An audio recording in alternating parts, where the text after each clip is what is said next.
We played against Origen some games in practice, and I knew Origen were gonna win 3-0. They seem to know what champions to pick right now and what to play overall. Especially if we execute better, we're gonna be having a really great series. They are for sure a team that won't be easy to beat. For us, it's more about pride than anything. Welcome to Summoner's Rift. Enemy first blood! Origen picking up! Origen keep their hope of another final alive! Sven, over the wall, what are you doing, man? What on earth is happening? Everyone just wants to play in the finals, they want to win the finals, and they want to go to MSI. Right now I'm pretty confident that we can beat Origen. There's no pinpoint weakness in H2K. Our main goal is to go MSI and win the whole split. I feel this pressure that we need to be better than what we were last year. It doesn't matter where you end up, it just matters how you execute at the end of the season.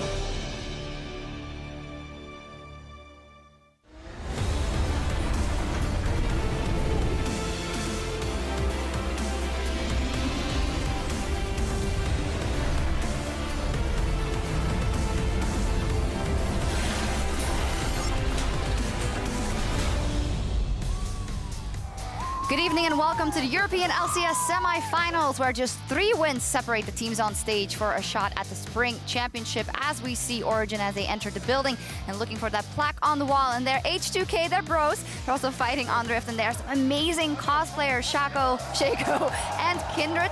And the rest of our fans, well, super hyped for the semi-final. Got to meet some of them as well. Hello everyone, I'm Evie Schook, bringing you our coverage of today's series with the help of James Stress O'Leary, Martin DeFiscio Lunga, almost messed it up, and coach of the UOL Sheepy. I only said that like 50,000 times in my life. It doesn't matter how you do in the split, it's how you end. Perform at the end. Yeah. Thank you so much for, or you want to jump in? No, I'll say just because we have Sheepy here, you're getting a bit nervous, I guess. Yeah, that must be it. So, well, thank you for being here, Sheepy. Obviously, not the easiest after getting knocked out last week, but you'll have some really good insights about OG. Yeah, I'm really looking forward to the series and see if OG comes out ahead like they went against us. So let's see. It would be better for you guys, of course, if they end up winning the whole split. Yeah, that would look better for us. But I think, you know, the game, we're going to go over it a little bit more in depth. But against us, we didn't have the strongest performance. And I think if OG shows the same today, it won't be enough against H2K. Well, let's start by taking a look back after last week. Of course, after those quarterfinals, just 4 teams remain in the running for first place and Europe spot at the mid-season invitational in Shanghai. And as you said already, not the best performance from you guys, and arguably also not the best performance from Origen in that matchup. And of course, Fnatic beating out Vitality. But yeah, just give me your 2 cents about that matchup, because it wasn't great, League of Legends. Yeah, I think that we had a really good overview from the macro game, but once it went into like the mid game, OG just caught us off guard and we made terrible engages from our side, so they actually capitalized on this and just came out ahead. So what did you feel that Origen did really well? I think they know when to pick a fight. Like, I think all of their players are very experienced and they take a good opportunity when it comes to them. And I think they just also punished us for our mistakes. So whenever we like TP'd in without like a power spike, they just win. I think, unfortunately, there were also mistakes, not to rub it in, Sheepy, from your team that, you know, characteristically we haven't seen from you guys in a while. So for Origen, certainly they got away with a lot in that series, and we'll see who can come away with a lot from today's games and tomorrow's as well, because here we're in the semi-finals of the playoffs. That means the winners from this weekend are going over to the grand finals, or the finals over in Rotterdam, and of course the losers will face off in the 3rd place game for those all-important championship points. You can see, Sheepy, your team have locked in 10 points. Yay! So maybe on the road to do the same as H2K did last year, getting to It was World almost Championship them last points. year as well. Oh man, Yeah. the dreams, you know, destroyed again. But yeah, hopefully we do the same as H2K. Let's see. I mean, Amazing also said it's all that matters at the end of the year, but if you don't get to Worlds at the end of the year, then I don't know. Yeah, and I think also that statement is wrong, because you learn a lot during the split, obviously, where you have to perform, you have to try hard, so you come in even stronger for playoffs.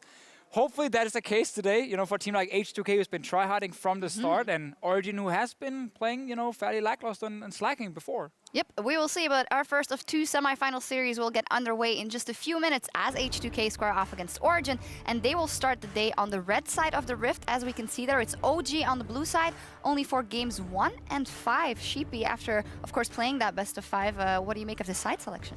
I'm actually a little bit surprised. I think that red side right now is really good, and I think it's really strong to mix it up as well. I think maybe if they have something prepared for it, you will definitely play one red side and one blue side game. So, you know, maybe they just try to throw it off and have a better preparation and win through that. I actually agree on the red side being stronger. Now, coming into quarterfinals, a lot of people were saying blue side was a stronger one because there were individual power picks you wanted, and a lot of blind pickable mages like Azir. People thought coming into the quarterfinals was a fine blind pick. Now we've learned, obviously, that's not really the case. And I think purple side will give you a pick like a Kassadin, maybe a Zed, maybe a Twisted Fate. Some of these picks we don't see being blind pick opens up for that. And it's very important, this mid lane matchup here in both the games today and tomorrow, because it just sets up everything when it comes to these side lanes, which is going to be the big part. Yeah, we have a lot to talk about. We'll continue that in just a second. Just also remind you guys that immediately following our coverage here in Europe, we will send things over to Los Angeles, California, where the NA LCS semifinals will begin with a clash between Counter Logic Gaming and Team Liquid. A very big matchup there as well. And throughout today's high-stakes match, we want to lend our I knew I was going to mess up. Our analysis to you. Tweet your playoff questions at LOL Esports with the hashtag AskTheDesk, and we'll get some answers later today. Yeah, we'll, you know, we've always got some questions, Martin, whether it's about your Facebook post you posted about the meta. I like that. Very interesting. Maybe I'll pry a little deeper into that later. But to say, where's the question? I'm going to find a good one. Oh, okay? you want to give Sheepy and Sassy? Yeah, exactly. Definitely pick Sheepy's brain, as we will as well. Starting by talking about today's series and starting with the playoffs' second seed, which is H2K within the top lane. Odawamne, then jungling Jankos, then Ryu holding the mid lane. Forgiven at AD carry with his support Vander, and of course their coach Prolly. We were expecting H2K versus Vitality because of the seeding. If they would have beaten Fnatic, that would be the matchup we've had. That is not what happened. H2K had also expected Vitality and thus had been scrimming a lot of OG coming in. We heard that from Jankos on the desk as well. Sheepy, as a coach, do you panic a little bit then when you know that you've shown maybe a lot of strategies to that team already? Really depends on the team. I think if you're a team that prepares very well, like level 1 strategies and new picks, that can hurt you a lot now. But I think that H2K is a team that really relies more on their confidence and picking a few champions that are known to be good and then just performing extremely well on them. And also H2K, you know, entire split long, has always kind of made the correct play. That's why they're such a good macro team. You say, okay, right now, diving bot lane is the way to go. With a TP, that happens, you know, 30 seconds later. If that's what they're still practicing in scrims, you're not showing anything in that sense, because you're obviously just playing by the book. And it is predictable, I guess, but it's the correct place. So it's very hard to play against. And if you make a mistake, you get punished. Obviously, Origen probably learned some stuff. Maybe some new picks coming in.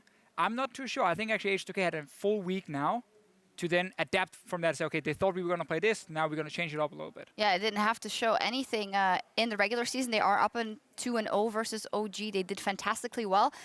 We talk a lot about how strong H2K has been. What are the possible weaknesses that OG could exploit? I think that they are sometimes overconfident. Like, we saw it against us and our team, against our match, where we actually won against them, where they make over-aggressive plays. We can TP and we can just slaughter them. I think that they rush it sometimes too much, and, you know, that can maybe something that will be exploited. I think we also started to see some issues with team fighting come out from H2K as well. Just towards the end of the split, there were maybe communication issues throughout the team. And, you know, it was something we didn't really come to expect from a team that was so strong, but there were just these errors in team fights where maybe Forgiven got caught out, and it was, you know, something we just didn't really expect to see. I mean, it fits in with what you're saying from your game, because they were winning in the early game big time, had a niddly pick for Jankos, snowballing out of control, and then the team fights happened. They didn't respect the TP flanks.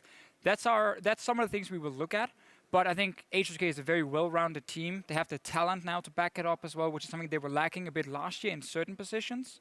Now they should be able to go even with Origen in every single role and probably be better in some of them as well. Yeah, we also can't forget that they did have those issues this year. Ryu had to step out and then step back in. They had Forgiven and the situation not being that easy for them. And we wanted to look at how Ryu has done this split, because we kind of had the idea that he hasn't been as dominant. But if we look at it, he's quite similar to PoE in terms of damage or team damage dealt.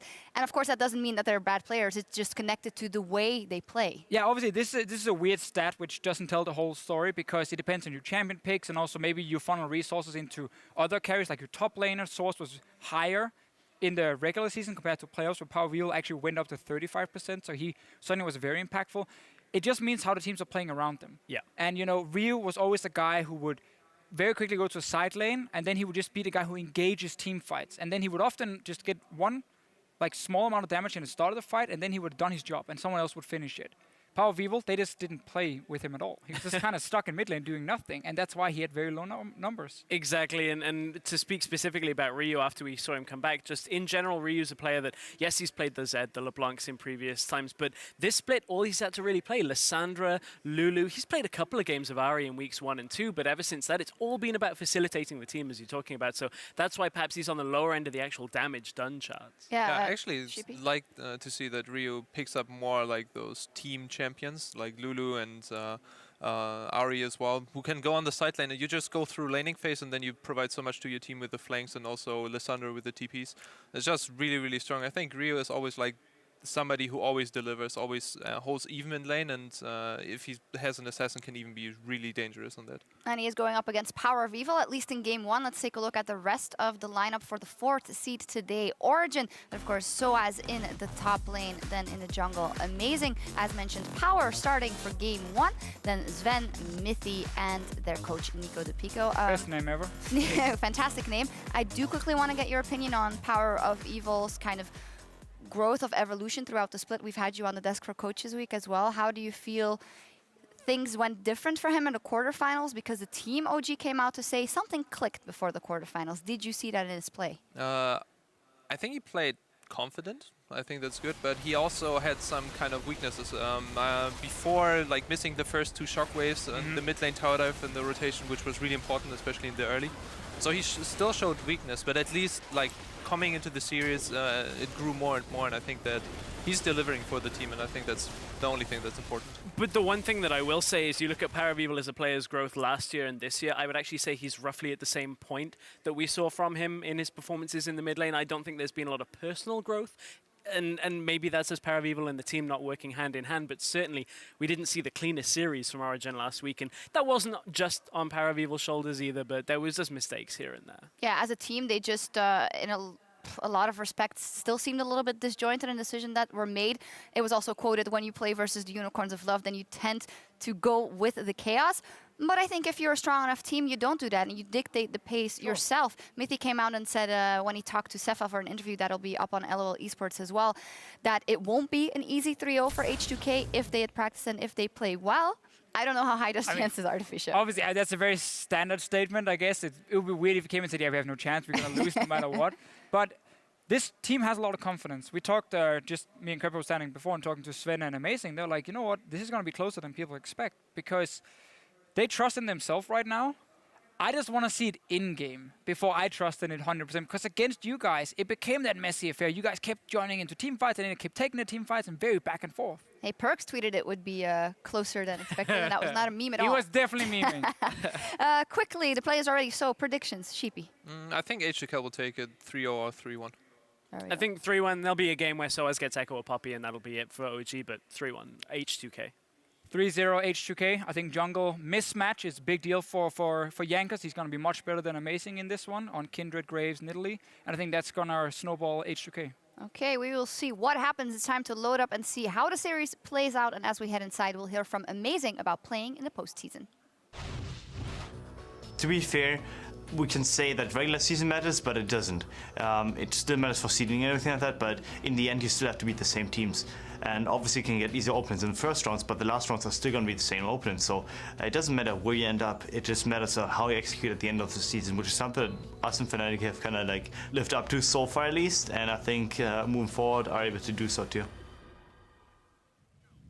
Hello, ladies and gentlemen. I'm Quickshot here with Pulse and Crepo's. H2K and Origen are going to be heading in to pick some bans. Reminder, we are playing on 6.6. We will be this weekend and next weekend, and Aurelian's Soul is disabled. Yeah, no Space Dragon. Not yet. Not yet. But let's talk a little bit about some of these priority picks, because Crepo, there's been some shifts despite being on the same patch from last week to this week. What are the big ones we should be looking out for? I mean, we're just totally expecting Echo to come out from the top lane. Something we didn't really see last week at all. But if you look at what's happening over in the LCK, it is almost first pick or just permaban in the series today between Kongdu and KT. It was permaban by Kongdu against Sunday. He couldn't get his hands on that Echo. Incredibly potent pick. Got it added to the mix there. So for top lane, we're looking at Trundle, Maokai, Poppy, and that Echo. Very likely that these two players will pick it up as well. But we've got the first bans coming through. There's the Twist of Fate ban, actually something we were looking at that might be a contested pick in this one. I'm actually not sure if it is that likely, because I wonder if these teams have been incorporated in their plays, in their scrims, because they've been on this patch for so long. But if neither side really picks it up, or may just be able to ignore it. Of course, being on the red side gives H2K that opportunity to run TF. I know he's got not the most favorable of matchups, Crepo. We were actually discussing that pick just before we came on air. Thresh once again taken away. Thresh was banned quite a lot last week by OG as well when they were playing against UOL, and the Azir removed from the table. So possibility for Echo still there. Poppy still up there as well. So had a great performance from Poppy last week. We just see the difference between blue side and purple side here. You have the liberty to get some of these niche picks out on blue side. We saw Kasing's Thresh be very, very almost useless in the Vitality game, but since Origen still feared against Vander, they had the opportunity to ban it, but on the red side, you're forced to maybe hit some of the stronger power picks. You know, Alistar is still an S tier pick. Mithy came out with his left foot. Sivir is tier 180 carry by far. And then, do you play Z or not? Are you going to play the Ryze counter pick game? We'll need to see how that evolves in the series. Yeah, first pick's just going to be the Lucian though. Both of these AD carries, the most played champions Lucian, so secure that one early. Kalista's still up. In fact, pretty much every AD carry is still up apart from that Sivir. Yeah, this is a purple side rotation where you can do a lot of things. I personally like seeing Lissandra come out here. Maybe even just the Echo too. I think they're just really strong picks. I wonder where the top lane meta's at in this series. We'll need to see how that evolves. If not, conventional Trundle Lissandra will be a good rotation here. Absolutely no fast responses here from H2K. Taking their time. Conventional picks or not? That is the question. And OG are not revealing their cards yet. Echo Braum, no real surprises. Maybe the Braum a touch, but with Alistar gone, still a great fallback pick. With Alistar gone, and you're picking up, yes, it's a tanky pick, but it's not like a rock, this Echo, you know, it's not a perma frontliner. I think it's fine picking up something that can block some projectiles like the Braum. You do give up your Lissandra priority, and we'll need to counter pick it. As for the junglers, they weren't really contested. Nidalee is out, but the likes of Graves are still available. Elise is still on the table. Kindred has seen, or has risen up in the ranks of jungle though. The incredible 1v1 potential and just late game damage output and the influence on teamfights has shown that Kindred has been liked more and more by some of these teams. Yeah, and because this is 6-6 as well, this is not 6-7 where you can still cast your ultimate on allies, so that's still a big deal when it comes to these games. Like Amazing's job on Kindred last week was literally just ulting Sven when he jumped into the enemy team, and that was his role. He did least damage on the team because Sven was doing all of it. Yeah, the engaged Lucian was the best Lucian, as it proved out.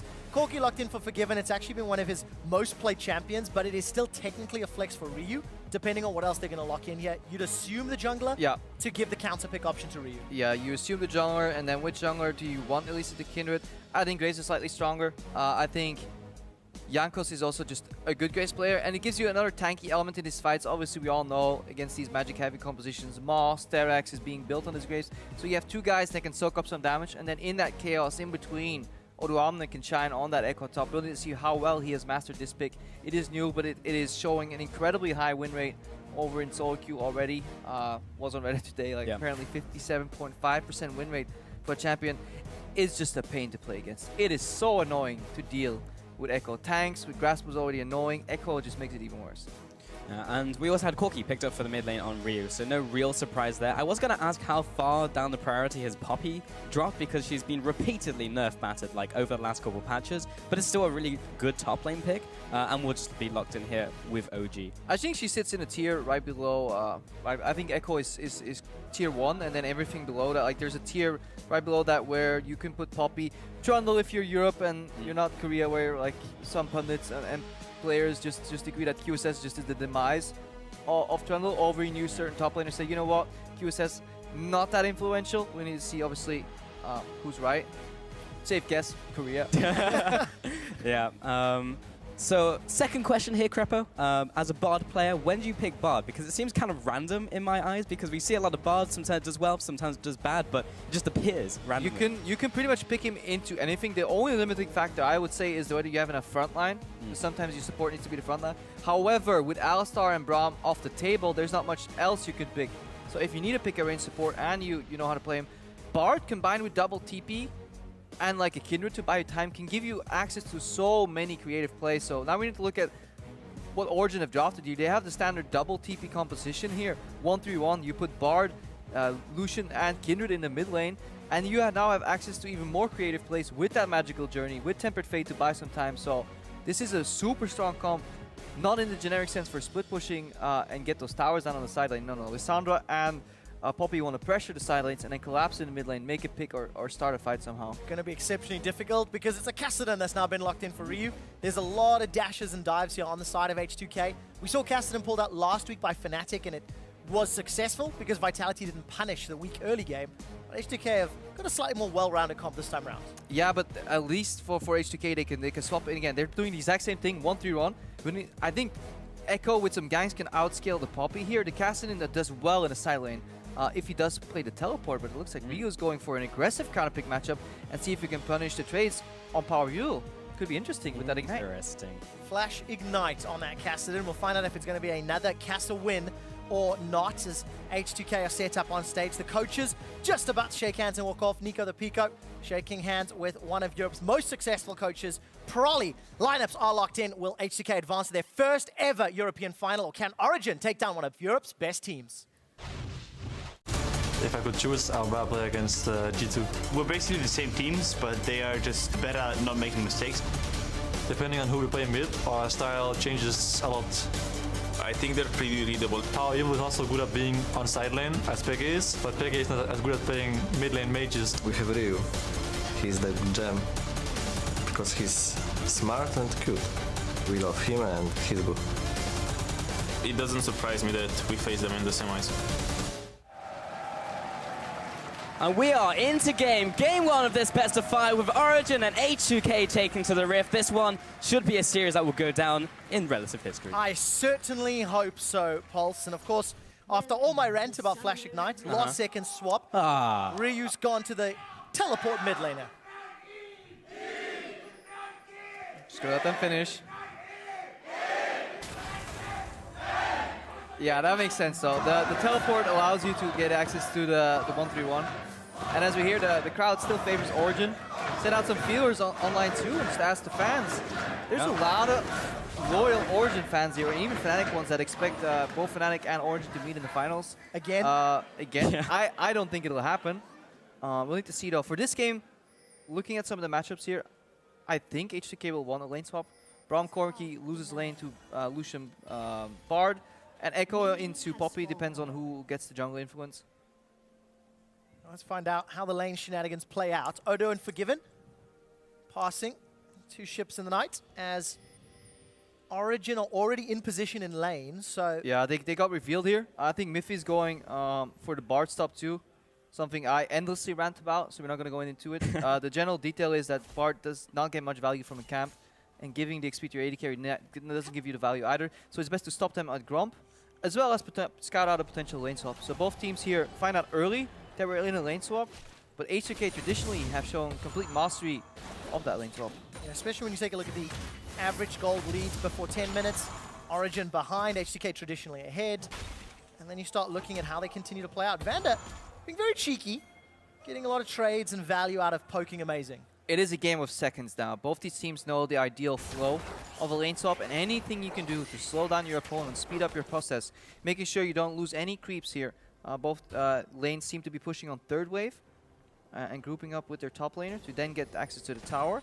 We can start comparing some of these lane swap qualities. No AoE really on Braum, as opposed to maybe if you have like Poppy support or anything, Janna with a tornado, anything with or Karma support. That is way better because you want to tank the creeps now. Look where Sven is standing. He's going to tank these creeps, and hopefully your trio has as much AoE as possible. Poppy Q, Lucian Q, Bard AoE, to then get those creeps down very easily. So it looks like OG are probably going to take this tower a little bit faster, but it's really cool to see two teams who are really not going to make the mistakes that we see going into like phase 1 of the lane swap yet, Trevor, but usually that happens in phase 2. But we see some teams which make mistakes in phase 1, which is just the simple stuff. You go for the lane swap, you take the tower, and then we actually get to see these teams make those small adaptations. Yeah, luckily this time around, we're in the semifinals as well, so these are theoretically two of the best teams in Europe. Sure. Mastered some of those basics and early game decisions. Soaz will be gifted the gold as is customary and mirrored in the top lane by Odo. Yeah, we saw, for example, the Valkyrie there used by Forgiven level 2 on the creeps. It's these minor details. Using the buckler to finish creeps off if you're Poppy, like all these little things you want to use to maximize your lane swap. Small itemization differences already. Forgiven's picked up the Mana Crystal. Sven's gone for the Cull. Slightly different item paths though. I mean, Forgiven's not a Cull player. Yeah. Yeah. That's just it. Yeah, I mean, like, of all the players, well, mid lane was getting chunked down from Ryu, but yeah, Forgiven will not pick that one up. Miffy, it was looking for the Cosmic Binding through the minion, try and get the stun onto Odo, but Sven will carry on farming, which is pretty much what he wants to do in this scenario, especially with that call, and they'll just be pushing up in the top lane. Yeah, both top laners going to base, rejoin their team after bouncing the wave. We saw some of the devastating effects it can have if you do not bounce the wave. The latest example of that was Apex versus TDK over in the North American Promotion Series, where a lane wasn't bounced and suddenly the game was over and Apex kind of tilted off the triple kill that followed. So it's really important that you adhere to conventional lane swap strategy, or that you really understand what you're doing if you do shy away from that. All right, let's find out what the decisions are. Vander got a cheeky Winter's Bite onto Soaz that delayed his back and just slowed down the tempo. You can see Soaz just leaving the base in the minimap, whereas Odo's already jumped into lane. Sven and Mithy, they're on the top lane tower, equal by Forgiven and Vander down bottom. So we see a complete repeat of what we call phase 1. This is where the decision tree kind of sparks open, and where you can, while the team on the top side of the map will get Rift Herald with their jungler and support most of the time, the team on the bottom side of the map could choose to maybe push for tier 2 if they're quicker, bounce and get some farm to AD to top laner, or get access to a dragon. But we've seen Europe really shy away from these dragons. LCK on the other hand loves their dragons.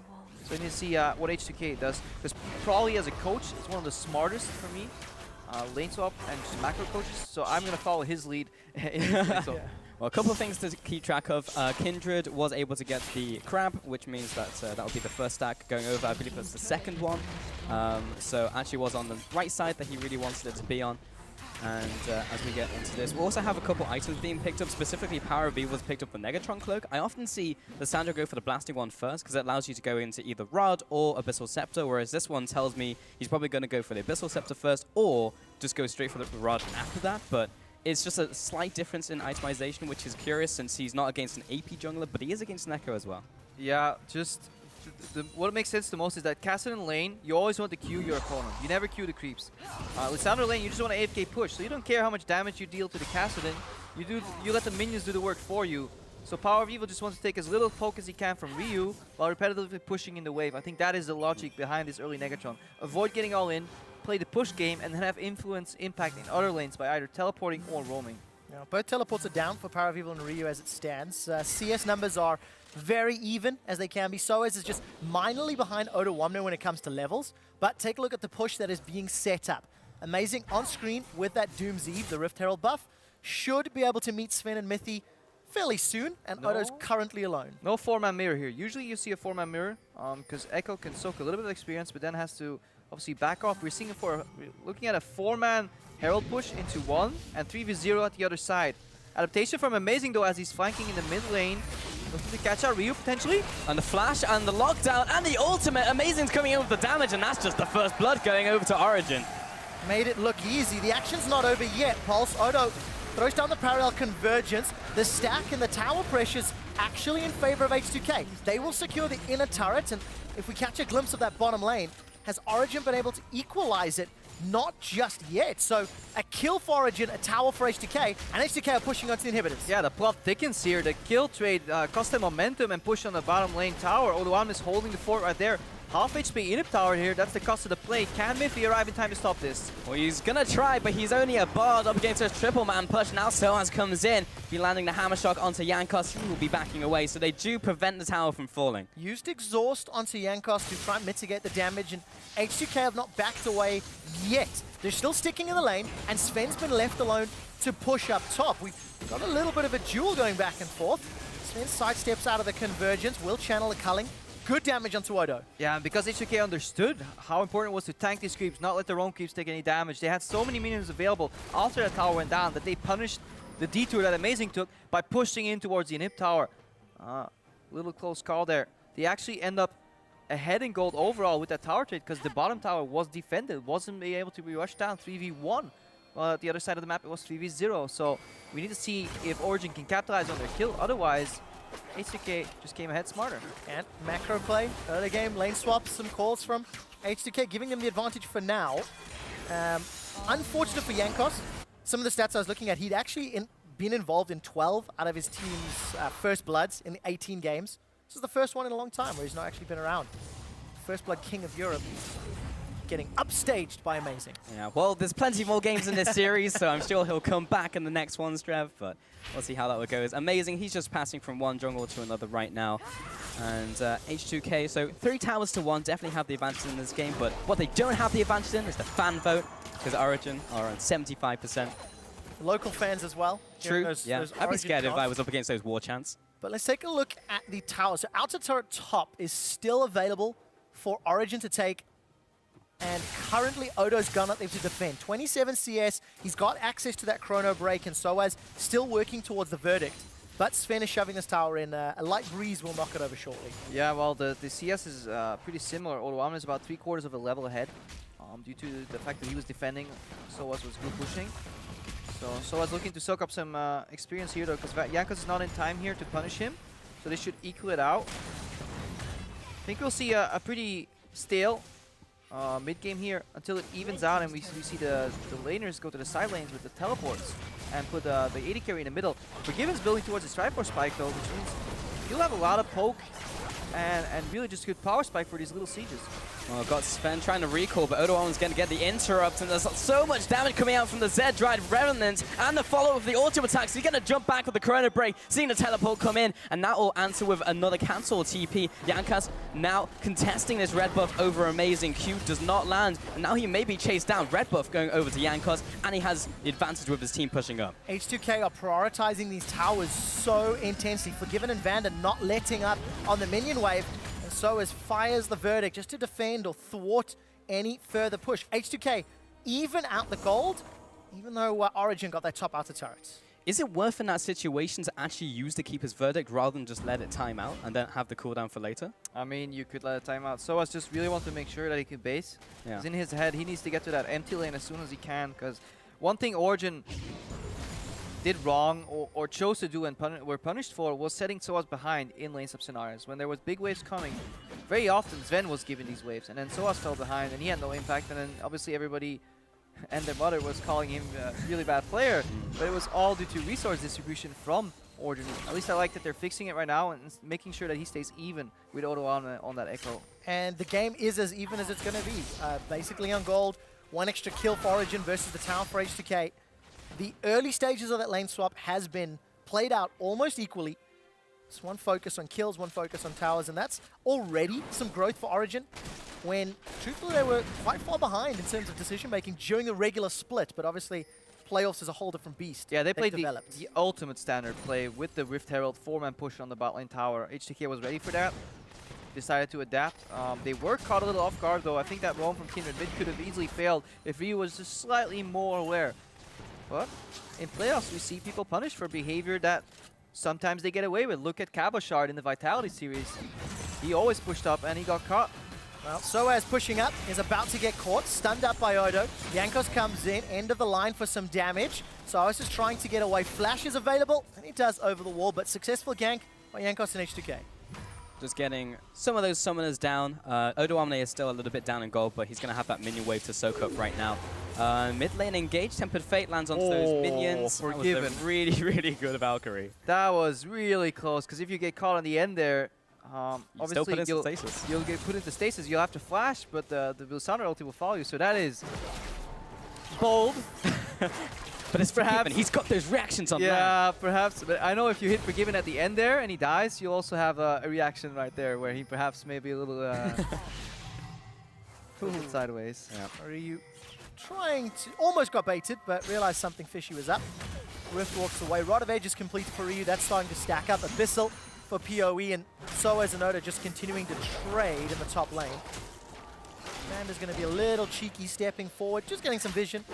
Yeah, both these teams are understanding their compositions though, 1-3-1, but the problem here is now we're starting to see why H2K locked in this Kassadin, because the longer the lanes get and the later you get into the game, Kassadin versus the mage that he gets counterpicked into will have the advantage, and here we see also why Echo slowly hitting that tier 1 status becomes annoying on longer lanes, has insane chase potential. So H2K in this 1-3-1 setup seem to have the edge. When it comes to just punishing a team fight, however, or a flank TP, that's where Origen have more raw CC that they bring to the table, and that's where they can punish H2K. And let's see how accurately they pull that trigger once the game continues to play out.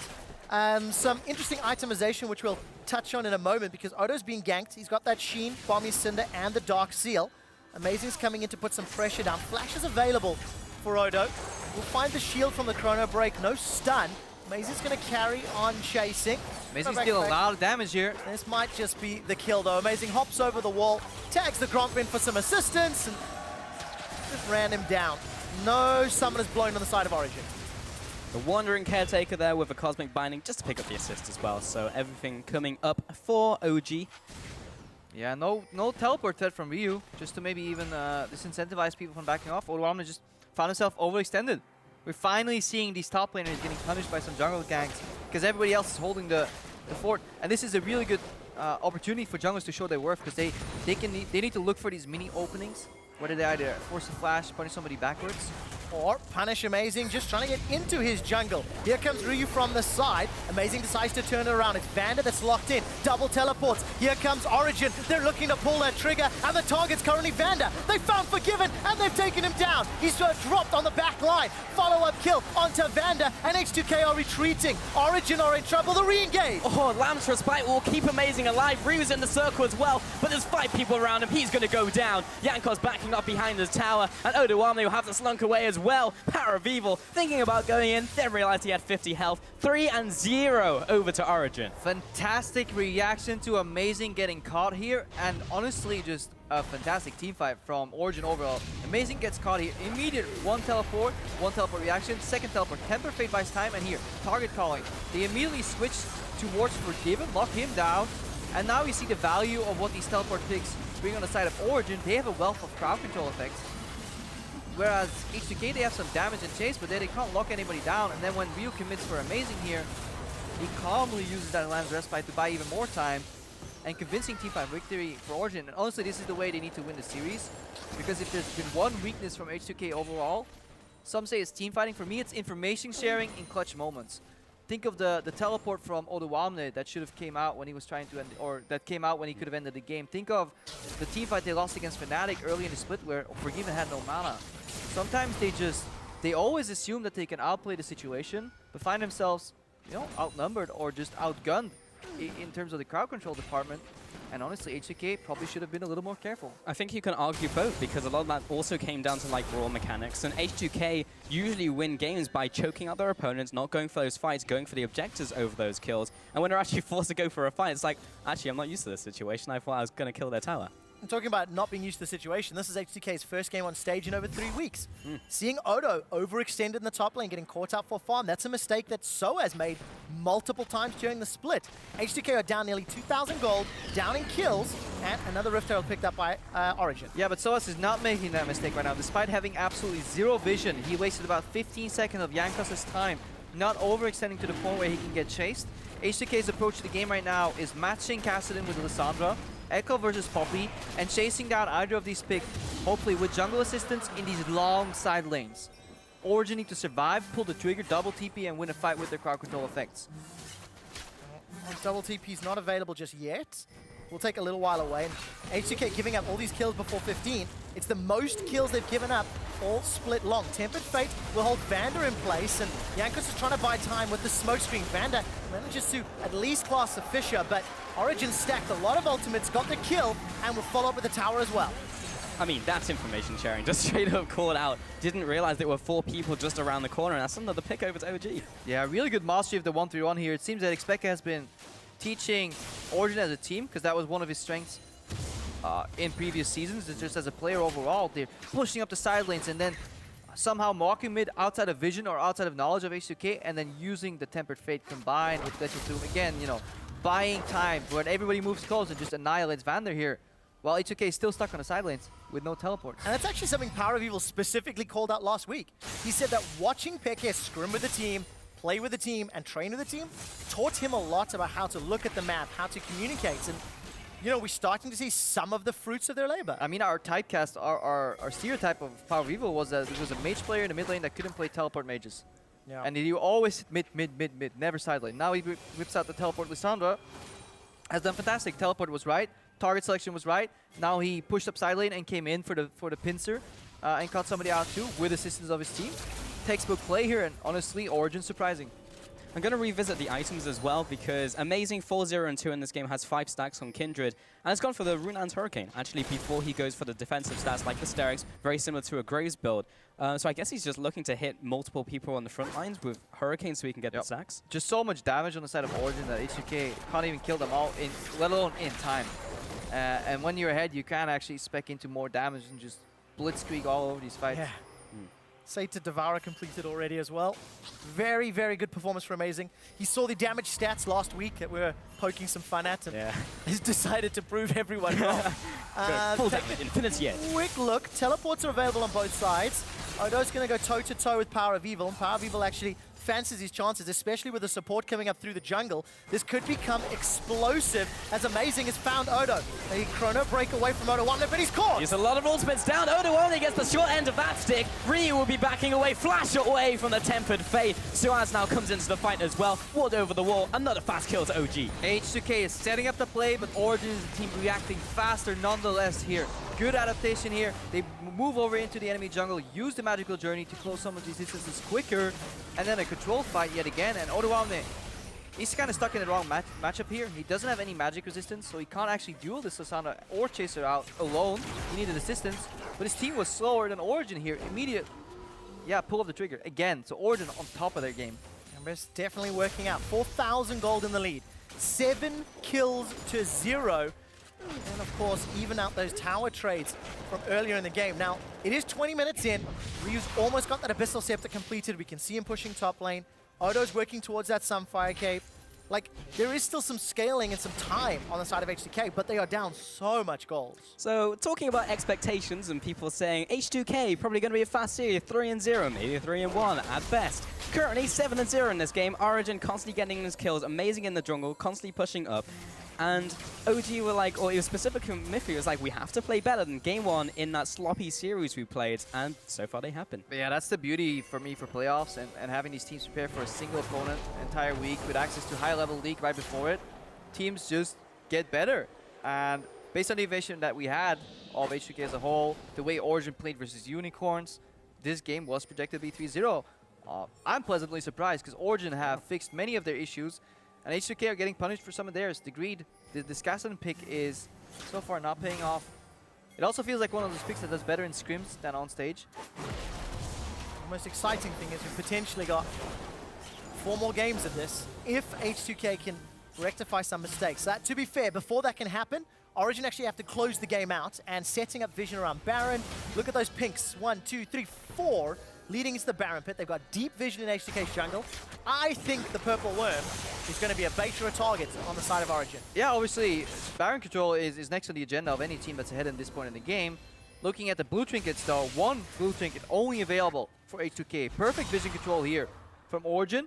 And not only, usually baiting a Baron, if you're blue side, is kind of hard because you can't punish with the wall in between.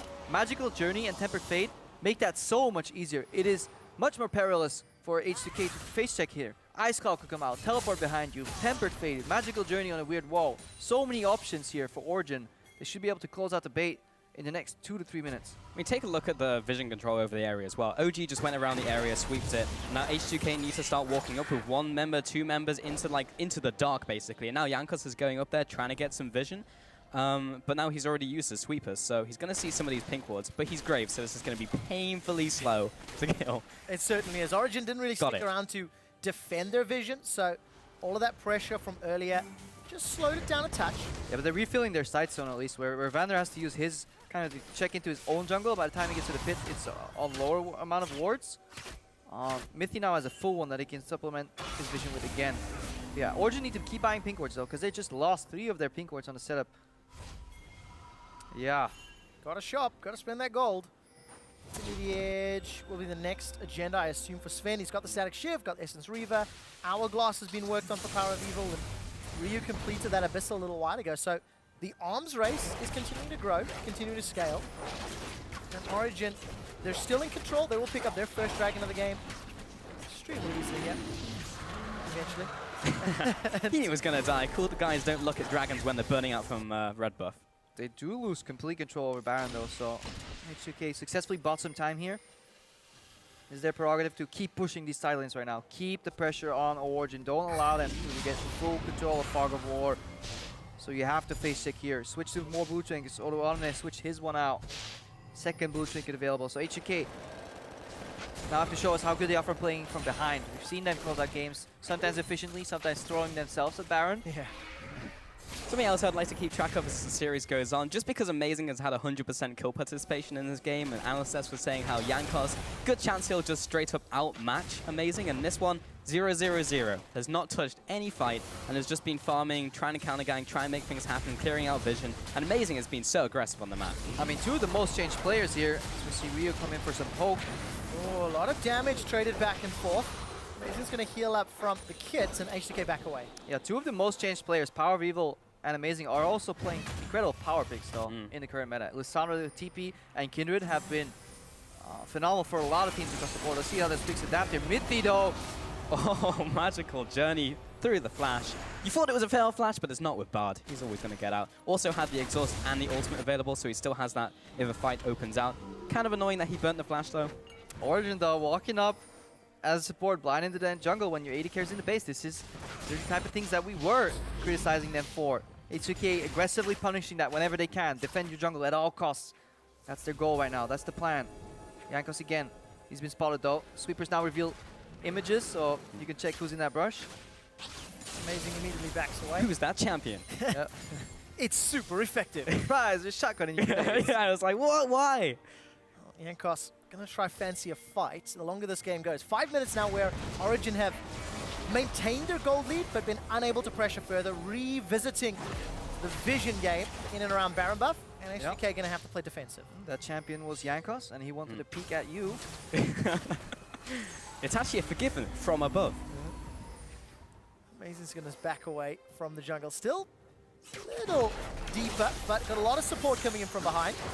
Amazing just going toe-to-toe with Odo. Man. That's scary. That's rough. That changes a lot of dynamics here. When your jungler can go become a side lane bully, it just gives you more options here. Mithy, remember, he can make that tower invulnerable, not all attack. Sets up very well for dives. And trying to get this flank off from Power of Evil throughout the E real quick, but Odawame, he's always exclusively been itemizing armor in this game, and he still got bodied by Amazing. Yeah, he really did. Take a look at the bottom lane. Ryu's going to pressure as far as he can. Has the teleport available. Origen are not letting up. They're set up on the inner top lane turret.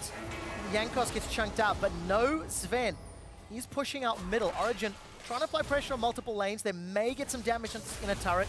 Slightly slow response here from H2K. Well, someone's got to do something about Ryu at some point, but OG are just pushing 4 people down the mid lane. Okay, now Sowers goes back, but Ryu just takes the bottom tower. Now he can go back, or he can carry on pushing and do what he wants. Origen have failed to pull the trigger. They could have went to Baron to force at least some teleports and then reset the situation, build it all up again, and then get a teleport advantage. But right now, they're trading towers. They're not even trading towers, because Odoam is doing a fantastic job with some zoning parallel convergences to really get people away here. Amazing will finish it in the end. But in the end, it's about 3 minutes wasted. Towers traded evenly. Honestly, H2K in the last 3 to 4 minutes are pulling back ahead. They haven't changed the game state in terms of next couple minutes as well, because they really need to burn that Ryu teleport, because now he just goes back bot lane with Soaz and chases him down in the long lane where he basically wins that matchup. We could see Origen simply start the Baron and tell H2K call the bluff. Come at us. Power of Evil though. Well, Power of Evil may get caught out. Has the ability to self-cast. No Hourglass yet. Will lock down Ryu. Sven's looking to get a kill. Rift walks away. Lose some ultimates, but Power of Evil survives with his life. And, you know, it's been 10, 12 minutes since the last double TP aggressive play.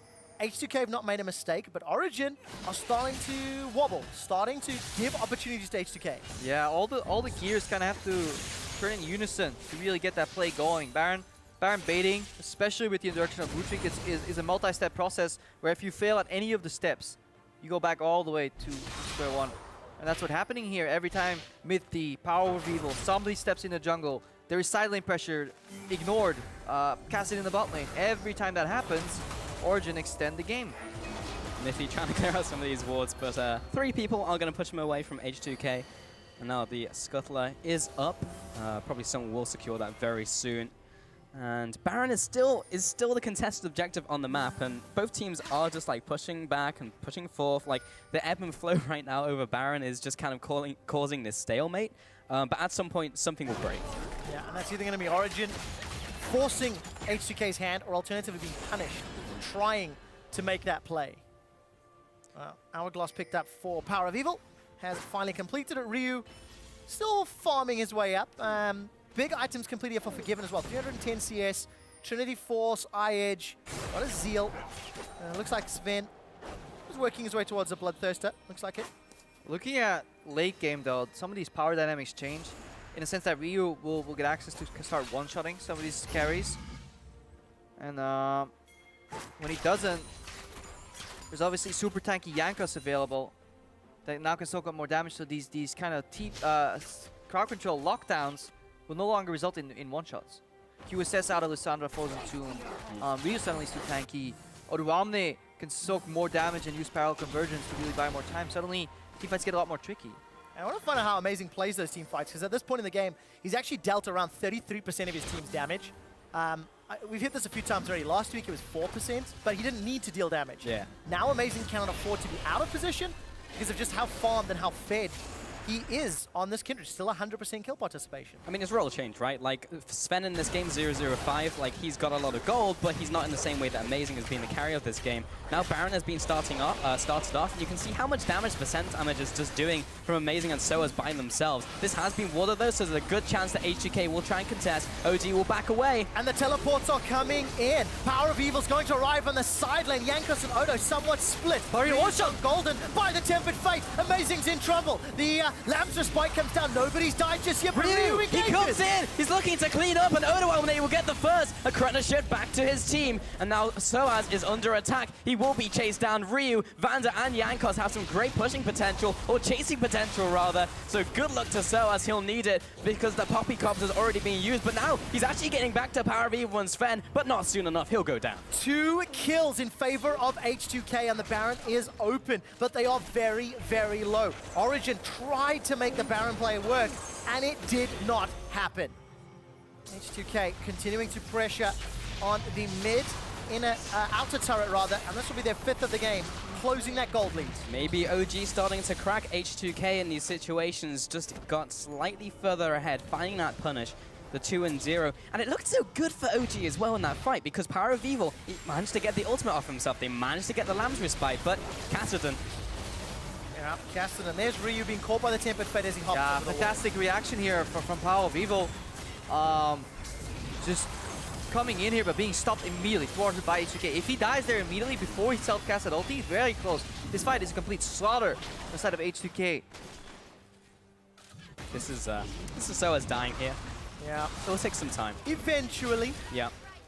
I mean, decent amount of damage once, you know, Claw comes out, some shots, but H2K had very clearly won that fight. Yeah, it's actually really annoying to chase a Poppy because she throws down the Hammer Shock, and because it stays, you get slowed and you take damage in the long chase, so sometimes that can be bad, but in this situation, this could be bad for Ryu. And it really is. Lockdown with the tomb, but managed to put enough distance that he's not in trouble. A teleport from Odoamne. This means Power of Evil could be the target. Takes a magical journey, Soaz gets away.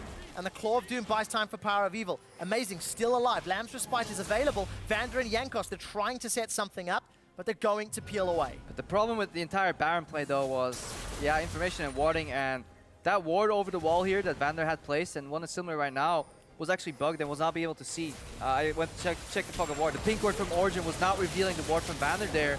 They thought they were doing a blind Baron, and H2K had complete control of the situation. So that's why some of these reactions from Origen were ill-advised, because they were operating under false sense of information. Teams were notified of this bug, though. Yep, it is on them in this one. And Power of Evil, he's going to be going back to base. Bot lane now is pushing for H2K. And now Soaz will be going down there to find. So he does have the teleport. The only member on the Rift that has teleport available, which will allow Soaz to at least make a play. The problem is, Origen had this fantastic lead. They danced around Baron for the better part of 15 minutes. And they're starting to become unraveled, starting to get spotted out, clearing out vision in the pit and taking a look at the minimap. Soaz still not moving. He'll shove this wave in, slowly but surely if he can. But there is still an advantage to OG in this situation because Soaz has the TP, Power of Evil is about to get his own TP, Odoame and Ryu do not have their own, so that will open something up in terms of how much they can do on the rest of the map. But H2K, if they just hold themselves back and try and defend, then they'll just draw it to the same situation we had maybe 5 minutes ago and then probably get another advantage. I'm such a fan of this banner at command from Miffy. When you look at H2K, the only one that's really going to be able to reliably kill waves will be Jankos. That's also going to be very close range, very careful. All the rest magic damage. Yeah, even Corki to an extent. It's a good adaptation. In these team fights, you want to lock it, but the setup for these fights, you know, the pressure, how do you unlock some of these objectives, is by forcing people into side lanes when you are no longer there. Either you teleport away, you push up or you move away, or you put the banner minion there. It comes at the cost of, yeah, 200-300 HP shield in team fights, which can be the deciding factors, but it allows you to set up for more deciding plays where you can catch the enemy off guard. Big fight in the mid lane. Power of Evil is going to pop the ultimate. The Lamb's Respite is on top of him. He's invulnerable for now. Odoame now coming in. Power of Evil with the self-cast ult, but it doesn't really tag anyone for any damage. And now Soaz is being chased away. Odoame looking for the chase. Ryu went golden, forced away now that he's exhausted. Soaz is still pinning people against the wall, but Vander's down. Amazing is taking him out. Continues his killing spree, looking for Ryu. Flashes forward, trying to get Wolf's Frenzy down and won't secure it this time. Odo's re-engaged with the Chrono Break, and that's Amazing's first death of the game. Sven, Power of Evil, trying to get through the Chrono Break, but Odo1 is still alive. He face dive forward. Miffy's getting chased down now. Forgiven looking for this kill. The flash forward from Sven. He's going, and he's going big, but Ryu will shut him down. Odoame with a follow-up. Ryu with a nice force pulse will take him out. 4 for 2 over to H2K. Yeah, extended team fight here. At the end, Ryu comes in with the home guard's teleport, completely cleans up, seeing some of that late game damage. The start, however, was H2K slightly caught off guard again by the combination of Lance Respite and the Frozen Tomb here. He engaged here, good parallel convergence. Power Evil gets almost annihilated, but Amazing saves him with the ulti. Then Power Evil self-cast the ulti, so buying time over and over and over while Soaz is dealing with Jankos in the back line. Ryu goes in, he gets punished eventually, then has to retreat, but it's really smart for him to get out of the fight later on, base, and then teleport in with home guards. And we have to cancel that as the Baron is being threatened. Power of Evil is only up in 20 seconds. H2K, they're sticking around. Soaz and Miffy against H2K. Tempered Fate is going to buy a lot of time. 15 seconds before PoE is up, but the Baron should be secured by H2K, and it is safely all hopping over the wall. Taxi for Stand behind me, and H2K, they regain control. Yeah, it was impossible for Origen to even contest that Baron or stop it. Soaz on his own doesn't have enough damage, and a good Braum shield can just destroy the projectiles from Bard. So, in essence, it was kind of a waste for Origen. Really hard for them to have the overview overall, though, but I think what we need to look at is how did we get to this position? Origen were 4,000, 5,000 gold ahead, but they couldn't pull the trigger due to some really good defensive movements from H2K. Push spot lane, push top lane, challenge vision in your own jungle. Don't allow it to be choked out the same way H2K likes to choke out their own victims. And they held down, and now late game, we see the power of this castle and the power of this Echo in long sustained fights with repetitive engages. Yeah, you can see the damage from that very extended team fight, how Forgiven was able to put a lot down. Ryu with the re-engage, 1,000 more than PoE. Even Odo soaking up, but just the amount of time he bought with that Chrono Break gave H2K all the tools they needed to close that gold lead. And with Baron stats, they're now arguably ahead in terms of actionable combat stats. Yeah, surprisingly large impact. Honestly, would have to see the fight again with a focus on Forgiven to see how exactly he racked up so much damage. Obviously, he's a master of positioning well in fights with Corki. He also has access to a champion that can poke reliably, safely, and then choose to go in, maybe to go for a target. He has 4 damage items right now. He's hitting pretty nasty spikes. I think it's a good big picture again because this is what's going to have ramifications as we go through the rest of the series. You can kind of pinpoint that situation where OG didn't pull the trigger. Caston was pushing down the bot lane. They had a chance in mid lane or top lane to pull the trigger, and they didn't. Yep. Is that something that's going to happen for the rest of the series? Something we'll have to keep track of where they get the advantage early game, but they're also not guaranteed to get that advantage in every single game. But it also shows you the power of double teleport. Because no other split pusher, like, it just gives you twice the options. You can send 2 people to different lanes to do that entire thing. It just gives so many flank opportunities and room for failure here. Yeah, it was good because Azir was also banned from H2K, so it's hard for OG to go Azir and then try and execute the same strategy. To be fair, we've seen a lot of teams fail at utilizing the Azir in the correct way, but if they are able to execute it, great, but they weren't given the option to do it in the first place. Yeah, if you play the Azir, you become a 3-1-1 kind of team, the same way Origen kind of played against the Unicorns, which is a lot more tricky to play because Azir can't leave the mid lane to go to the side lane because he doesn't have access to the teleport. Isn't a really good TPing into teamfights either. That's why he's not running said teleport. So having your 3-man squad on the side lane limits your options. Origen are starting to run out of options, Crepo. Despite having a minor gold lead, they are down. With that Baron buff, they are now falling deeper into the territory. This is the first time we've seen H2K pushing very aggressively in literally 20 minutes. We're approaching 40. We are very late into the game, itemization-wise. 4, 5 items starting to be completed for the carries. Yeah, they win the push in mid in terms of pressure. Of course, they're not sieging, but like they're winning the pressure in mid with that Baron buff. In duels, the later you go, the harder Cassidy will beat Lissandra in a 1v1 duel, especially in the long lane. Echo is also hitting, 4 item spike. The general build for Echo is that Iceborne Galton into Sunfire. If you play heavy into Magic, we've seen Spirit Visage Rushes.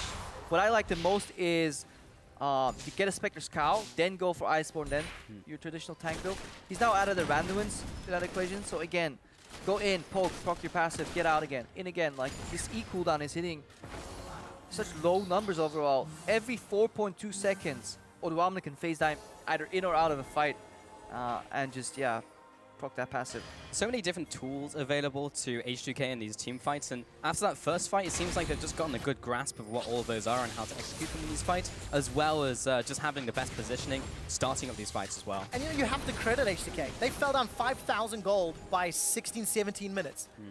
They were able to play passive and not be caught out of position, which would have given Origen opportunities on towers or Baron. And yes, Origen were not very aggressive in pushing that 5,000 gold lead, but you have to give some credit to the defensive play, to not making further mistakes, to not hemorrhaging more leads. They played on the edge of the danger zone because Mithy was always looking for Tempered Fates here. That's the way they got ahead. Tempered Fate, Flying Teleport, crowd control effects. Right now they're facing in jungle though. Little cheeky stun from Oduamne. So this is what they do well. Right here, this area, so many teams yielded. It's like, I walk in, put vision. No. H2K in. No access for you guys. Show me your credentials. You're not on our team. Get the hell out of here. Well, there was that small period where OG had the TP advantage, but H2K, they just stalled over the last like 2-3 minutes, and now the TPs have come from Rhea and Oduamne. Now we're going to see the 1-3-1, where they have these great carries in these long lanes, where they should be able to just poke them down. They're going to have a trade here, and Ryu will back off. Still going to be an explosive fight, though, because neither of these side lanes is going to break open a tower. It's all about push vision, push collapse.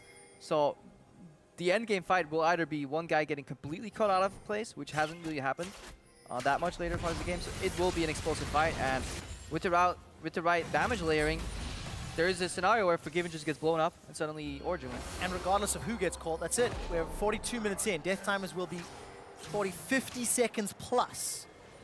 Look at the mini-map. You can see Soaz chasing Ryu out of the jungle. Jankos, I thought, was sniffing around, but it may have just been to get some wards down.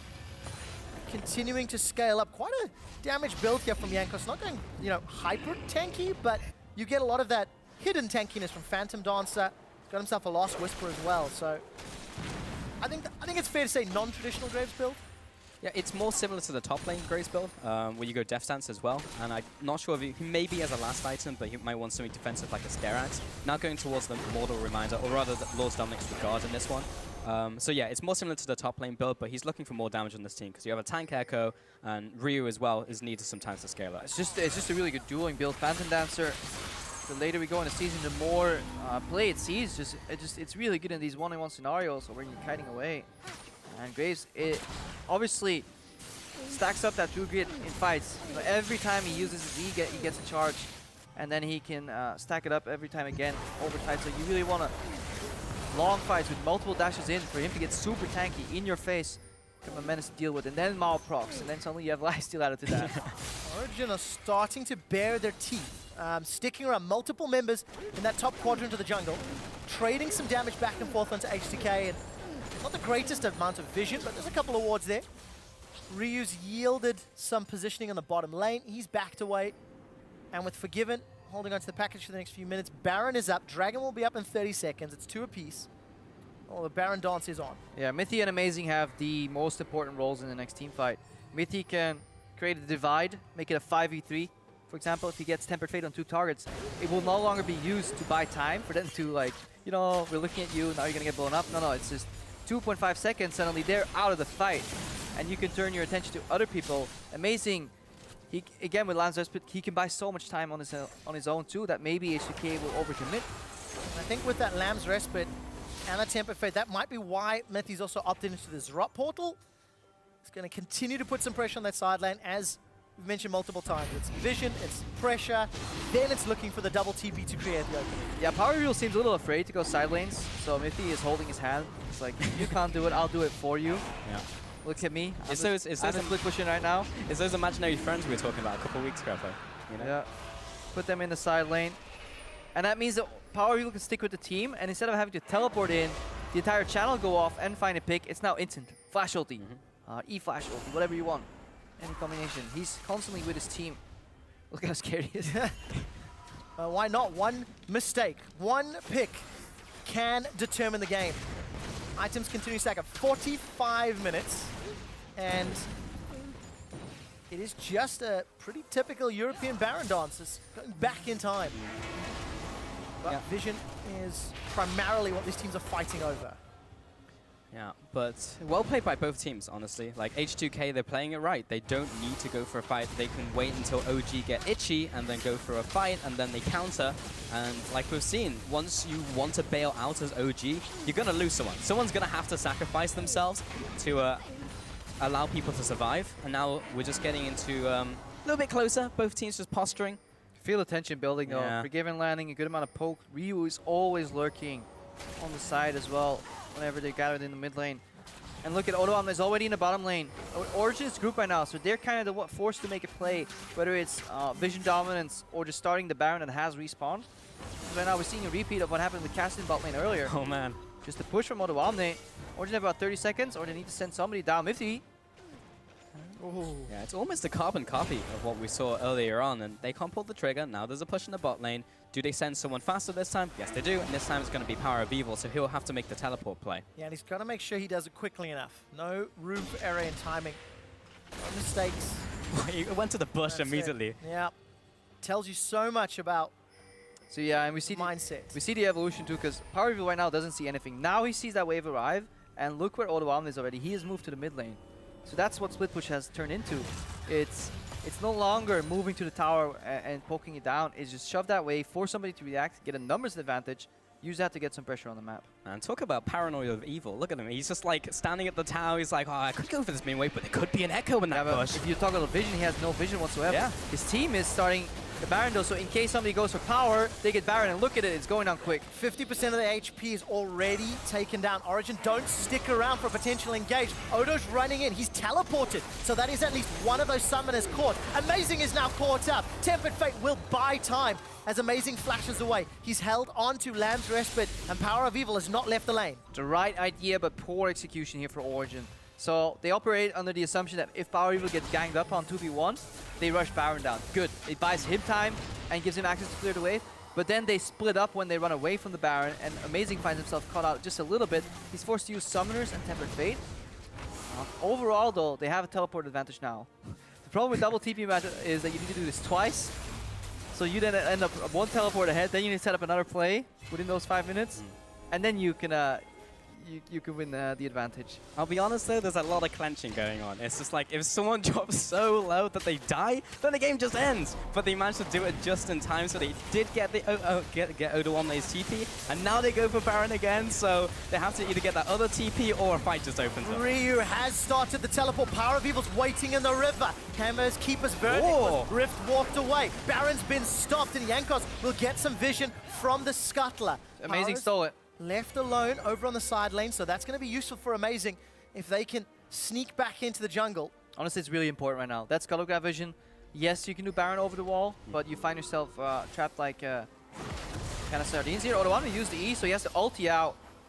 Pretty big cooldown. H2K, no teleports, no chrono break. Origen still have access to both. 42 seconds right now.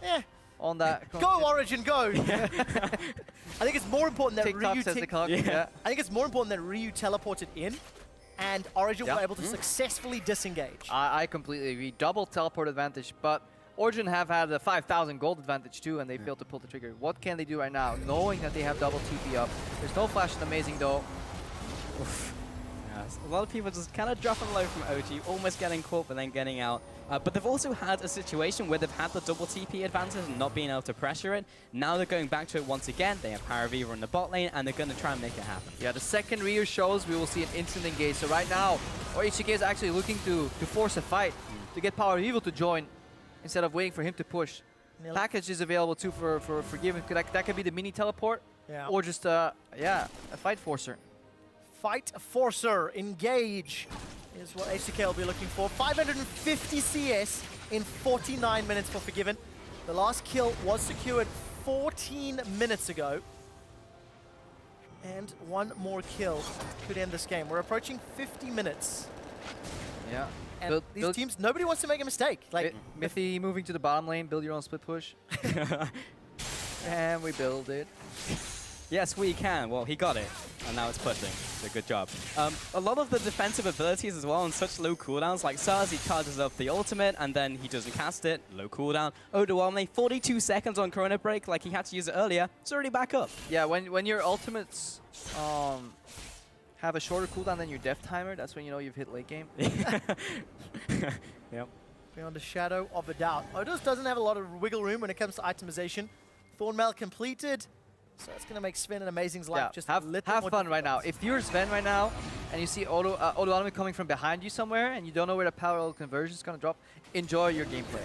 It is so annoying to be AD carry into Echo right now. All right, build your own split push, doing work down bottom. That's 2 cannon minions, one of them buffed up by the banner of command. And the other cannon minion generally for Origen is in the top lane right now. Soaz, look at the split push. Look at that, picture in picture. That is that's meta right there. Can we name him? Oh no, he's got to be Baron's up, right? Before we name him. Yeah. Listen, don't step on toes. Yeah, Crepo is the only one that can name those guys. Really? Oh, yep. No, I have left, man. Mithy gets that was dirty. It's not over yet. Amazing gets forced away. Soaz is sticking around on the top lane. Remember, no teleports for H2K. Odos has just become available. Ryu out of mana, low mana, so no more ultimates available. He's gonna base. The teleport is shy.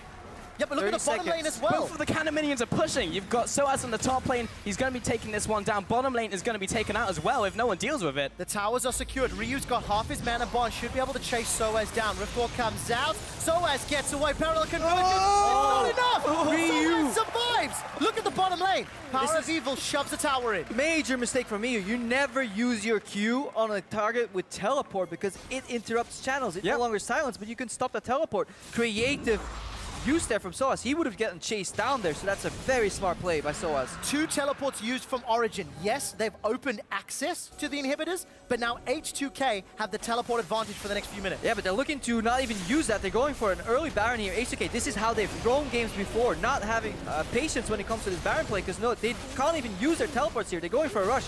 Big teamfight coming. 51 minutes. It all comes down to this, maybe. Soaz, he knocks 2 people out. It's going to be everyone versus 2 people. Got it! Oh! Amazing takes down the Baron, and now Oduwamne, he jumps back with the ultimate, Power of Evil in his own. The Baron's not enough. Ryu is caught. Mythy tags him with the Cosmic Binding. They're trading kills back and forth. Tempered Fate locks up Forgiven as well as Oduwamne, but so is re-engaged. Mythy's on the front line. Sven's doing work. He's already killed Vanda. Follows Sven's HP. He's down. H2K may have won it. Miffy's the only one alive. Triple kill, quadra kill for Forgiven. 4 and 3. H2K come up with the advantage. H2 what? H2 throw almost in that Baron pit. They had double TP set up. They could repeat what they started before. Casting in the side lane, Oduwamne wherever he wants, and then they could have just simply isolated that Baron. Instead they go for a rush, and they go for a very close team fight here. If that stun, double stun in the end from Mythy connects, this is a completely different game. Forgiven and Odo have 35 seconds to put some pressure on the base.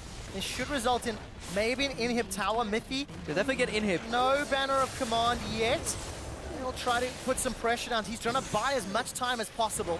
I will have Temper Fate soon. I think they'll just get inhib here, and then they'll have to back off for the Nexus towers. Oduwamne just zoning away right now. Actually, Miffy doing a lot of damage. Hey, late game memes. Yeah, does a lot of damage. Even doesn't care though. No, he's just going to take the towers, take the inhib, and they'll back away. So H2K, they won the team fight. They got 4 kills despite losing 3. Tempered Fate holds Forgiven in place. Too early, too early. But Doesn't matter. nothing really to follow up, even though Amazing is just coming out of the base. Look at the target on Forgiven as well. Amazing just instantly targets him as soon as he comes alive. Amazing flashing after, going on to Forgiven. I mean, he's by himself. Now Miffy's backing him up, but Vanda's also come back from base. That was a thing. Origen, yeah, showing some signs of panic here. Obviously, this is something you can't scream for, because no scream goes to 94,000 gold equal. Somebody either tilts or throws or FFs before that. We're going good opening from Soas. Knocks 2 people out here. The steal on the Baron. Let's watch this fight. Jankos goes down in the back. Soas doing great work. Keep your eyes on Sven. Cosmic Binding here. It poks on Ryu. Then Ryu jumps. Then he connects with the wall. That's why Ryu gets stunned here. And does Sven go in too deep here? Jankos super low. Miffy's looking for the angle on the double stun, but doesn't quite get it because Braum at least soaks up 1. And we have another fight. We have to jump back. Odo's Chrono Break defensively. H2K under some pressure as Origen were pushing forward. Ryu's teleported in behind the retreating members of Origen. I think they may be able to get away. They're stacked very tightly as a 5-man unit. And H2K don't chase further. 100,000 gold has just been passed by Origen, and they are the ones not in control. My word, at that team damage. Look at that Zeke's from Mythy. Usually you don't see Zeke's anymore because 80 carries run either 70 or 80% crit builds. But when you have an 80 carry jungle that doesn't incorporate that much crit in his build, you can give a lot of that to Amazing right now. So he's going even more damage here. Here comes the push down the mid lane. OG just trying to get a bit of damage. Ooh, Sven, he just want to go too far forwards. He maybe gets punished for it. He just wanted to hit the tower, but now Forgiven will pick up that first kill. Ryu gets the second onto Power of Evil. Amazing split it from the squad. What's he going to do? Jump into the base, buy some time. That's going to be a third kill going over to H2K. That was disastrous from OG. Another kill onto Miffy, and it all ends like that. That's depressing. A desperate play from Origen in the 53rd minute. Soaz will have a very, very long run for his life. Run! We will keep an eye on this as in the middle lane, H2K are pushing forward. Yeah, Soas at this point, he's in a game where you want to die or buy enough time so your KDA doesn't get lowered before the Nexus blows or your team forfeits. But right now, H2K looking to close. And honestly, tenacious defense in the mid game, but they end up getting 1 Nexus tower down. Soas gets his GA popped. And this game. It is over. H2K dug deep, defended the deficit, and pick up the first win in the best of 5. Yeah, honestly, solid play from both teams, but H2K just more solid. And that's kind of what we expected. A lot of people expected that H2K would be more consistent in the end. Yes, the early game was not good. There were some mid-game decisions that went awry, but I mean, there was ultimately Origen just weren't able to pull the trigger at the right times. There was that pivotal Baron though with that with that ward over the wall. It kind of made the game incredibly tricky. That kind of put a damper for me on the game overall, but I like what Origen brought to the table in the early game. Yeah, but the problem is they had that fantastic lane swap, that fantastic lead, but then it stalled out. It really...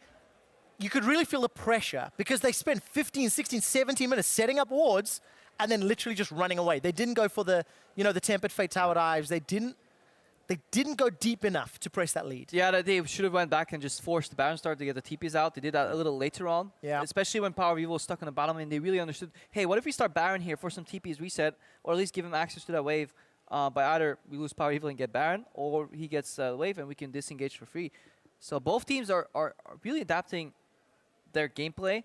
H2K played with more respect for the Temper Fate too. No more random catches here. Yeah. Playing at the edge of Fog of War, constantly challenging vision, very tenacious overall. Surprised that they came back in. Yes, Caster in the late game, fantastic pick, but we saw some of the weaknesses of having no crowd control in teamfights versus H2K in the early game. We also saw individual players turn up though. Like Amazing and Power of Evil did play better. Yes, you called it. They had champions, which facilitates that very doesn't matter. easily. Good but pick and ban. hey, if you do it, you know it. You did it in the end. But Origen, I think what this has displayed is they are standing up to H2K more than we maybe expected. Yes. And I think we'll have a much closer series on our hands than we probably thought. I certainly hope so, because that was an exceptional game one. 55 minutes it took for H2K to pick up the win, and it was one pick at the end. I certainly hope the analyst desk takes a look at it. Let's head over to them now. Thank you so much, Trevor. Well, we are going to start by taking a look at what decided a lot as well, that Baron, and in the end, saving everything there for H2K, or it was more of the other interactions in the team as well. We're going to start and get that up straight on the screen, because if you look at this, there are a lot of mistakes that can possibly be made. But what is the one decision that tilts it for you guys? Let's play it out. So in the end, it's obviously on, Sven and Mithi. This is a good start, though, from Origen. Perfect ulti from Source, knocking two guys out of the pit. They even steal the Baron for Amazing. So right now, we were yelling like they're winning this. They are winning this at the moment. Ryu gets taken down very early. Now it's up to these two guys, Sven and Mithi. I think Sven right here, he's just A-clicking on the stun targets, so his champion will move to the targets instead of actually standing out of range from him. So he gets in too close, gets jumped, he dies. I think Origen had that fight in the back. The thing is, Origen should have never had to fight at that point for that Baron and get put in that position because of the early game. Now, there were a lot of things we wanted to talk about, especially as we see there the guys talking as well. By the way, that must be super interesting right now because we know that they have this situation where they can bring in a possible other mid laner, but it isn't that OG played that bad. It isn't that Power of Evil played bad, and we wanted to take a look specifically at the lane swap because H2K did what they do. They do fantastic in those situations.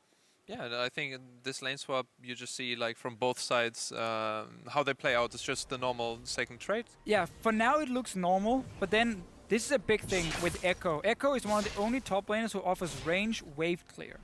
And the reason it becomes important, Sheepy, is something you were looking at a lot. And we just see the tower go down, and then we gotta talk about what Origen is actually doing and why it's important, Sheepy. Yeah. Just here what you see is that OG is spending their tempo on the Rift Herald and doing the Rift Herald, and meanwhile bottom side Echo hears the Rift Herald dying and just pushing out the wave, and he gets actually one more wave. So H2K top side has one more wave to work with, are faster, and they use it really smartly, so they just keep pushing and they actually have the tempo now. And not only that, something we didn't catch on this is as this bot wave push is coming up, Echo actually queues the wave 3 times before it pushes up to tower. It slows them down, and yes, there is this mid lane dive here by Amazing, but keep in mind, Amazing had the Rift Herald buff there, and if Amazing had been with his team on the bottom side, they would have been able to even up the push. Now, what Origen made a conscious choice of there is, do you fall into the trap that Fnatic played against Vitality last week and allow the Kassadin just to scale up, which inevitably ended up happening? Origen were like, no, let's put the pressure on the Kassadin instead of the lane swap, and it didn't actually end up making that much of a difference for them. It's just important we look at a lane swap like this and we respect the decisions being made for H2K in this case, because so often people will look at a lane swap and say, oh, they both get 2 towers, cool, move on. And they don't look at all the small things. Because they have Echo and because Origen got to push in the bottom side, before this push even started from Origen, when Sven came to bot lane, he'd already cleared out the wave with the Echo Q twice. He knows, okay, it's a very small wave now, so he stays on bottom side to defend on top because he knows he can sit on the tower, land 1 more Q, 2 more Qs, and it breaks the wave from Origen. So when they think they have enough time to take that tower and trade tier 2 for tier 2 without Rift Herald, because they value the gank over it. They realize, oh, we can't because he already killed out the wave. And H2K knew that, and that's why they can go for that play. So it's small things, but it's very, very impressive. Small things, very impressive, and to be expected from H2K, and knowing that OG wouldn't control that perfectly. But then something happened, which you guys had also foreseen. A 3-0 for OG when they were actually at the disadvantage by forcing H2K into a team fight. We're going to take a look at that replay. And these are some of the things that we had criticized H2K on in the split. Yeah, we came into this series talking about H2K's team fighting. I think this one is almost Vander and Ryu disrespecting what Bard offers in this situation. With the double TP, they isolate Vander here, and it allows now, as this fight splits up, Power of Evil comes in, locks people down, and Origen just have a better comp for fighting this early. The Kassadin wants to scale. The Echo, as a tank, has his base damages, but isn't, strong enough to survive in this situation. Origen just have the better tools. Sheepy, as a coach, when you see your Kassadin engage in early team fights, what do you say to your Kassadin? I say go back to your side lane and farm and push. He shouldn't be fighting there this early. Like, the jump in with the Bard ultimate was really, let's say, a little bit overextended. But honestly, like, I think that from both sides we just saw not the most immaculate games. I think that OG could have pushed their early game advantage, maybe when they kill mid lane, rotate there as well, get a turret. I think that H2K try to put fights when they want to scale up, and then in the end, the game ended in a way it shouldn't be. Like, it should have either way ended from the early game being snowballed by OG winning, or H2K by split pushing and the Kassadin being so strong, and in the end it just ends up with Illusion. And I think that's also what Paul said in the game, where that's kind of like a bitter tone, a little bit frustrating to end like this. But overall, I think it's really great that we have such a long series, so now you can actually learn from those games. Yeah, H2K also has, out of the top 4 teams, the longest average game time. They know what to do in moments like this, although we have seen them giving it away as well. But if we look back at what we had expected from OG, and if we're looking at growth, when they started to slow down, when they had that advantage, we could all feel it was about to go wrong. Yeah, 100%. I mean, first of all, when there's a Kassadin in the game, you always follow the Kassadin levels. Get him to 16, rank 3 ulti, and he becomes an absolute monster. Echo as well he's broken. Like, he is insanely strong right now. So we knew the late game was in favor of H2K. But I was surprised, as you said, Sheepy, to see Origen struggle to push the advantage when I actually felt like with this double TP composition, they had so many ways of doing it. One thing we were highlighting, obviously, is that whenever they were pushing a wave to the tower, you normally want to run straight down the enemy jungle, so you get quickly to the next tower and start pushing it in. They kept running like backwards around the jungle a little bit, near the Baron, and it kept delaying them, and they lost waves. But they had to in certain situations, because you'd see Power of Evil stepping forward, have to use his ultimate to get himself out of danger. And suddenly, once all of these tools aren't available for Origen to keep the tempo up, that's when they have to back away and retreat basically all the way back to their side. We almost have to move on. I just want to give you a bit of information, or ask you, if you were the coach, or if you had the opportunity to switch in XPK, would you do it after game 1 or not? No, I wouldn't. I would go for another game with Power. But honestly, their rotations were not as nice as they could have been, and I think that maybe some stronger shot calling is needed. So I think, honestly, really interesting what they're going to do in the... He will stay on, actually, for game 2, so we'll see what happens. And honestly, I feel like this could be one of those 5-game brawls, if we look at it. Yeah, I mean, if we get the same kind of game where in the start, H2K is playing well with the lane swap, but then they have some of these poor decisions for fights, which they've shown during the split. OG is a team who likes to fight. They know how to set up the fights. That's the way for them to win. They're not going to play the H2K game of like fancy lane swaps and drink some tea and whatever it is they do. Fighting, fighting, fighting is the OG way to win. We will see what happens, and I hope it's a lot of fights, of course. H2K, they have taken game 1 here in this best of 5, and we'll see if OG can fire back in game 2 of the series. Our coverage of the LCS semifinals continues right after this. In before, forgive him, just like plays regularly against the ends. What do you mean by that? No, he's gonna shit on you. That's been him. Looking to catch out Ryu potentially. And the flash and the lockdown and the ultimate. Amazing's coming in with the damage, and that's just the first blood. They're looking to pull that trigger, and the target's currently Vander. They found Forgiven, and they've taken him down. Correct. Back out now, Good. I pulled. Nice. H2-1. Yeah, but so is re-engaged. Mithy's on the front line. Sven's doing work. He's already killed Vander. Follow Sven's HP. He's down. H2K may have won it. H2K pick up the first win in the best of 5.